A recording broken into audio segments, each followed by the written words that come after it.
This channel does not promote any violent, harmful, or illegal activities. All content provided by this channel is meant for an educational purpose only. Brought to you by V-Guard, co-powered by Sensodyne O Bhimal, বলো কথা কেশরী। দীপ, এই মুহূর্তে vote প্রচার চলছে তুঙ্গে এবং আজ মুখ্যমন্ত্রী মমতা বন্দ্যোপাধ্যায় আরো একবার কংগ্রেস সিপিএম কে অল আউট অ্যাটাক করেছেন, মানে তাদের জোটকে অল আউট অ্যাটাক করেছেন মুখ্যমন্ত্রী। যেখানে তৃণমূলের পাকা সিট সেখানে জল ঢেলে দিয়েছে জোটকে খোঁচা মমতা বন্দ্যোপাধ্যায়। কি বলেছেন শুনুন। ভোট কাটাকাটি বাংলায় করবেন না, দয়া করে। বাংলায় বিজেপির দুটো চোখ, একটা সিপিএম আর একটা কংগ্রেস, দুজনে মিলে জোট তৈরি করেছে। মুর্শিদাবাদে পাঠিয়েছে কংগ্রেসরা সেলিমকে লড়তে, আর উত্তর দিনাজপুরে পাঠিয়েছে ওদিকে ফরওয়ার্ড ব্লকের রমজানকে লড়তে, আর মালদায় পাঠিয়েছে আরেকজনকে লড়তে। অর্থাৎ যে সিটগুলো তৃণমূলের পাক্কা সিট সেগুলোতে জল ঢেলে দিয়ে, ঘোল ঘেঁটে দিয়ে, যাতে বিজেপিকে জেতানো যায় তৃণমূল কংগ্রেসের ভোটটা কেটে। আমি বারবার বলবো, ভুল করলে কিন্তু আর হবে না, এই সুযোগ হারাবেন না।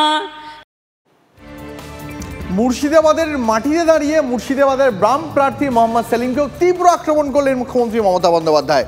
সেলিমকে বাজ পাখি বলে তোপ দাগলেন মঞ্চ থেকে। আমি সবাইকে বলবো আরেকটু অ্যাক্টিভ হন।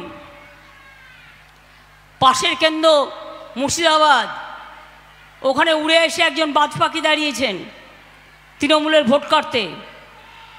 আমি জাকিরকেও বলে গেলাম, আমি খলিলুরকেও বলে যাচ্ছি, সবাইকে বলে যাচ্ছি, নজর দিতে হবে। এরা সকাল সন্ধ্যা আমাদের গালাগালি দেবে, আর আমাদের ভোট কেটে সংখ্যালঘুদের মধ্যে ভোট ভাগ করে বিজেপিকে জেতাবে।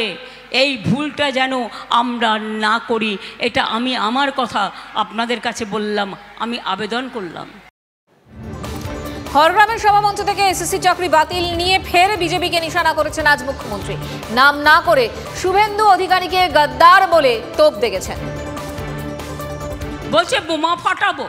কত বড় বড় গদ্দার নেতা, নেতা না নেতা ভগবান জানি, মানে লিডার না ল্যাডার। বোমা ফাটাবে কি না, 23,000 ছেলে মেয়ের চাকরি খেয়ে নিয়ে উল্লাস করছে, লজ্জা করে না? তোর বাড়ির যদি ভাই বোনটার চাকরি চলে যেত, তুই তাহলে কি করতিস? তোর টাকার প্রয়োজন নেই, কারণ তুই ভাত মেশিনে ঢুকে গেছিস, তার কারণ নিজের টাকা বাঁচাতে। হ্যাঁ, যদি একটা দুটো কেসে ভুল থাকে বললে আমরা শুধরে নেবো, তাই বলে তুমি সরাসরি চাকরি খেয়ে নেবে? যেন মনে হচ্ছে মগের মুলুক পেয়ে গেছে ভারতবর্ষটা।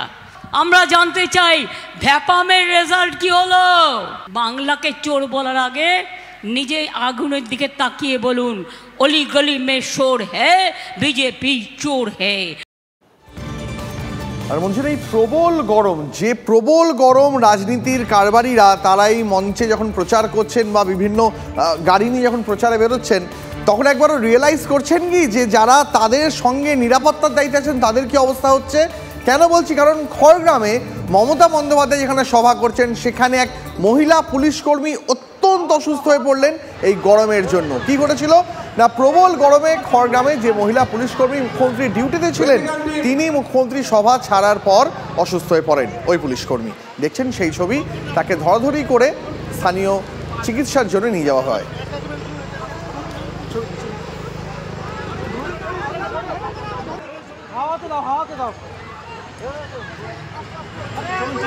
Brought to you by V-Guard, co-powered by Sensodyne O Bhimal, বলো কথা কেশরী।